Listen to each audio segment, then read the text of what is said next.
Welcome to the newest episode of Beatin' and Bangin'. I'm your host, Kyle Dalton. Wow, do we have some fun racing to talk about? I don't ever vote in Jeff Gluck's Good Race poll, but if I did, I would give this one high marks because there was so much intrigue with the tire issues throughout the day. However, before we discuss that and dissect the race, let's go back to Saturday and practice and qualifying.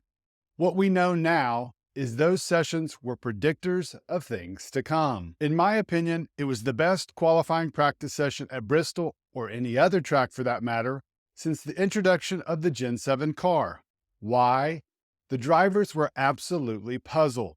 They were losing control of their cars and had no idea why. The crew chiefs were also confused. It was fantastic to see.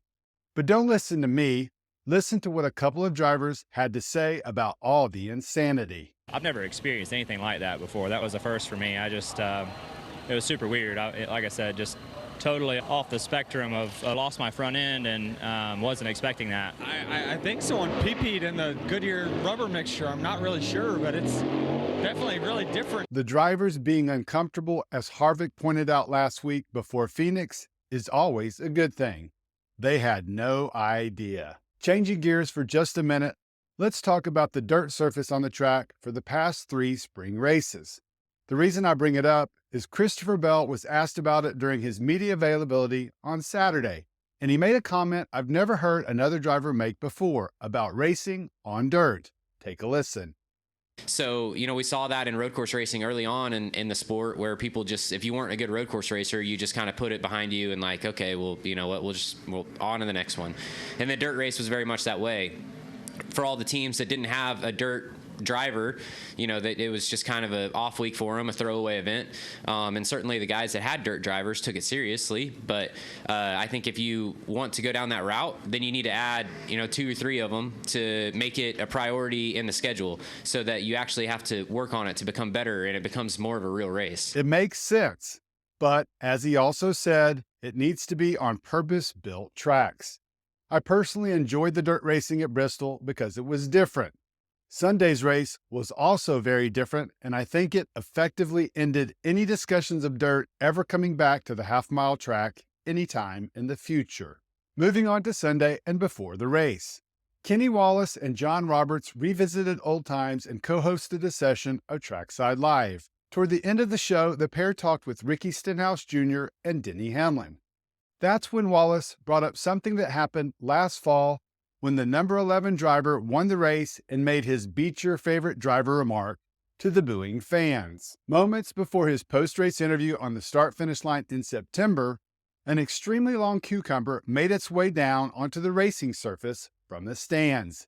Yes, a cucumber. I went back and found the evidence, including the actual moment it was thrown from 2 different angles.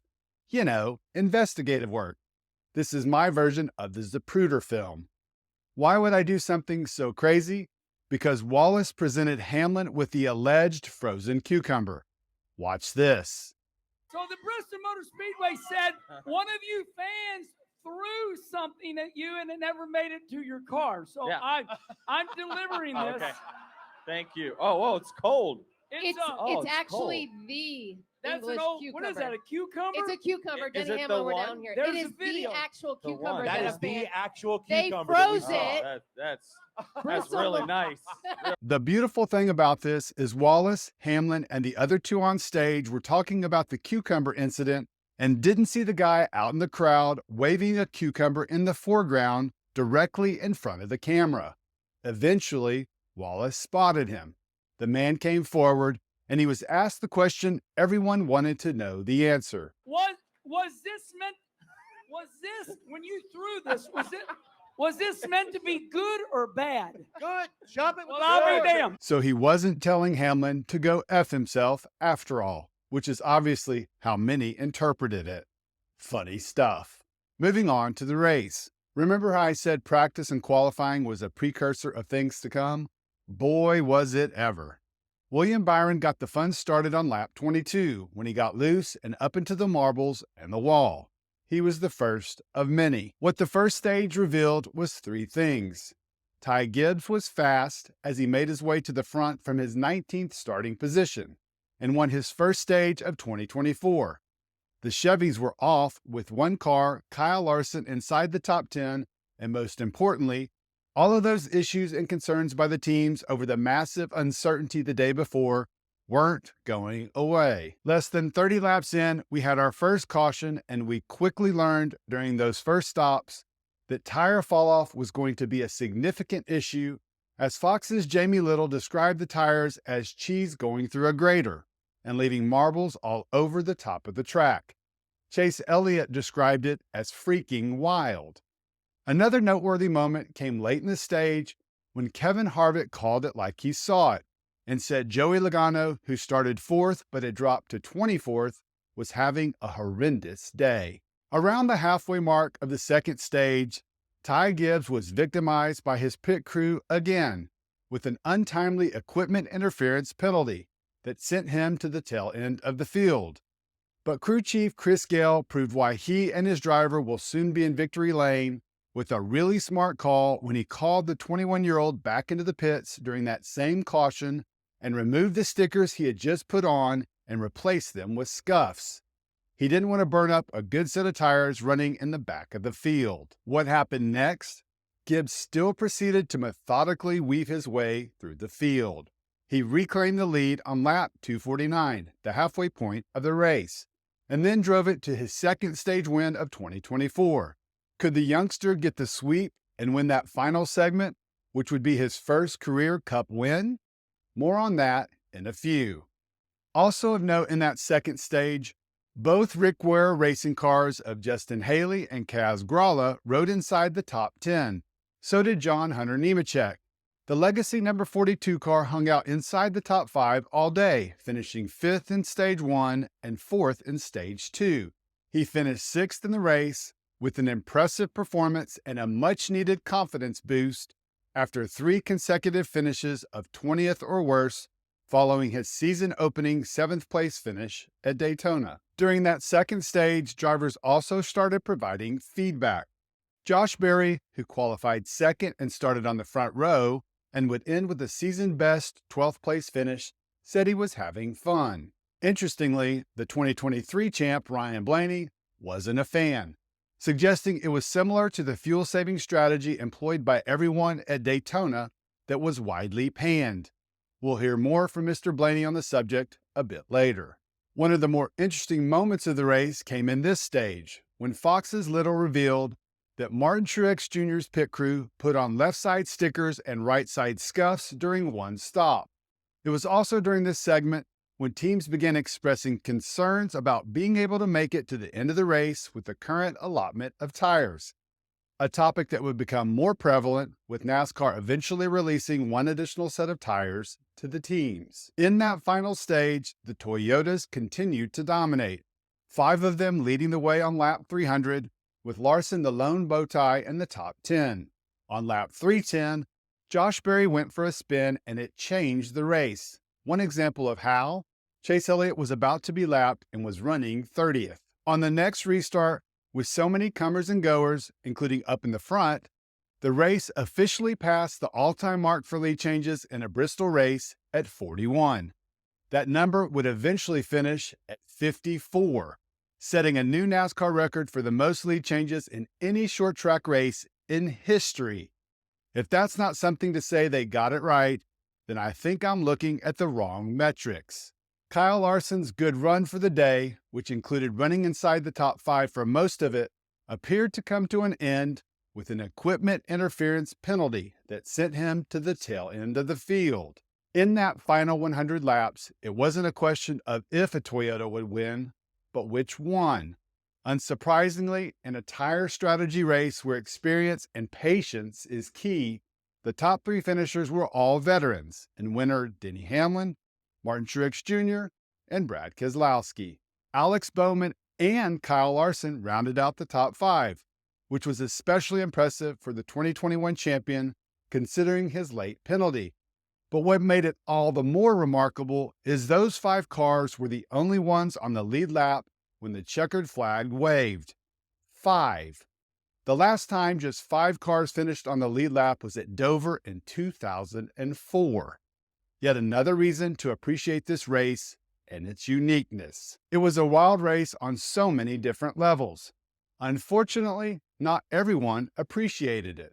Here's what Kyle Larson had to say.